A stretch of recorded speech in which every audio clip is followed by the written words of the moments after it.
ازيكم يا جماعة، عاملين ايه؟ سمعت قبل كده عن بذور الشيا؟ بذور صغيرة زي ديت، شكلها بسيط بس بصراحة كنز كبير جدا للصحة.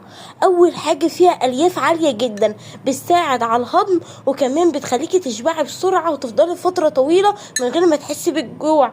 وكمان غنية بالاوميجا 3، ودي معروفة انها بتقوي الذاكرة وبتحافظ على صحة القلب. غير كده فيها بروتين نباتي حلو جدا، ينفع للناس اللي مش بيحبوا البروتين وبيعتمدوا مش بيحبوا انهم يعتمدوا على البروتين الحيواني كتير. وده طبعا فيها كالسيوم ومغنيسيوم وحديد، وده بيدعم العظام والطاقة طول اليوم. طب نستخدمها ازاي؟ سهل جدا، ممكن نرش شوية على الزبادي او العصير، او نعمل بودنج شيا بسيط، نحطها في اللبن مثلا او حليب نباتي، او نحطها في المية زي كده بالظبط.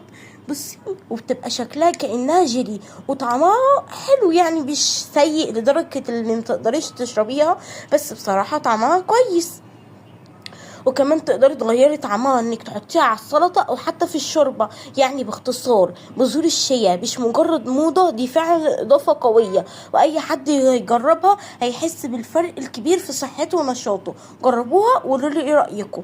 يلا سلام.